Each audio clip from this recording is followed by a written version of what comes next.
বঙ্গবন্ধু সেতুর পূর্ব পাশে রাস্তায় শিকারের অপেক্ষায় পুলিশ। হঠাৎ আসা কিছু আমবোঝাই ট্রাক তাদের জন্য এনে দিল স্বর্ণ সুযোগ। টাকাটা হাত বাড়িয়ে নিতেই হঠাৎ ২১-এর ক্যামেরা দেখে বিব্রত তারা।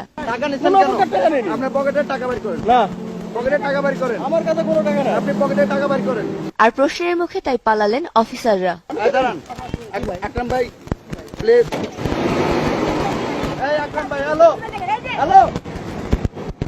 বাকি ছিল চাঁদার টাকা হাতে নেয়া ইন্সপেক্টর। টাকা কেন নেওয়া হচ্ছে এর কোনো সদুত্তর দিতে না পেরে উত্তেজিত হয়ে ওঠেন তিনি। তবে কিছুক্ষণ পরে বিপদ বুঝে নেমপ্লেট খুলে দিলেন দৌড়। এ বিষয়ে বঙ্গবন্ধু সেতু পূর্ব থানার ওসিকে জানানো হলে তিনি ব্যবস্থা নেবেন বলে জানান। যদি তারা কোনো অনৈতিক কাজ করতে তার বিরুদ্ধে অবশ্যই আইনগত ব্যবস্থা গ্রহণ করা হবে। এদিকে একই ট্রাক গাবতলী বেড়িবাঁধের মুখে এলে সেখানে আবারও হাতে নাতে ট্রাফিক পুলিশের চাঁদাবাজি ধরা পড়ে ২১-এর ক্যামেরায়। এ বিষয়ে কথা বলতে চাইলে প্রথমে এড়িয়ে এবং পরে দৌড়িয়ে মুখ রক্ষার চেষ্টা করেন এই পুলিশ। কেন দৌড়াচ্ছেন কেন? আপনি দৌড়াচ্ছেন কেন? আপনি যদি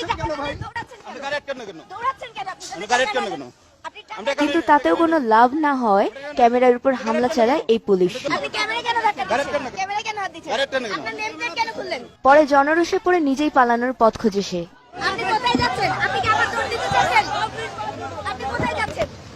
এ অবস্থায় ২১-এর সাংবাদিককে ম্যানেজ করার ব্যর্থ চেষ্টা করেন তিনি।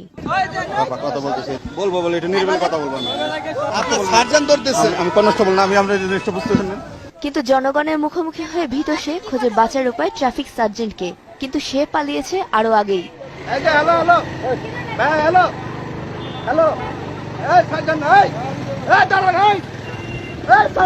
এর আগে রাতে ওই ট্রাকের পিছনে যেতে গিয়ে রাজশাহীতে দেখা যায় শ্রমিক সংগঠনের নামে নিশ্চিন্তে চলছে চাঁদাবাজি।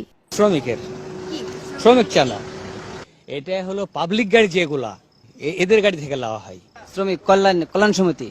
আর সকালে টাঙ্গাইলের রাস্তায় এ ধরনের চাঁদাবাজির দৃশ্য ধারণ করলে ক্ষেপে উঠে ক্যামেরার উপর হামলাও চালায় তথাকথিত শ্রমিক দরদি নেতারা। অবশেষে এত সব ঝামেলা পেরিয়ে ট্রাকটি পৌঁছায় বাদামতলীতে আমের আড়তে। আসার পথে শ্রমিক নেতারা এবং পুলিশ আপনার কাছ থেকে কি কি চাঁদা নিয়েছে? না, কোনো চাঁদা লাগা নাই। আমরা তো আসার পথে বেশ কয়েকবার দেখলাম আপনাকে থামিয়ে চাঁদা নেওয়া হলো। না, এগুলো বাদ দেন। দর্শক, চাঁপাইনবাবগঞ্জের থেকে এই বাদামতলী পর্যন্ত মোট ৫ বার পুলিশের এবং ২ বার শ্রমিক নেতাদের কাছে চাঁদাবাজির সম্মুখীন হয় এই ট্রাক ড্রাইভার। আমরা প্রথম থেকে শেষ পর্যন্ত তাদেরকে অনুসরণ করে এই দৃশ্য দেখতে পাই।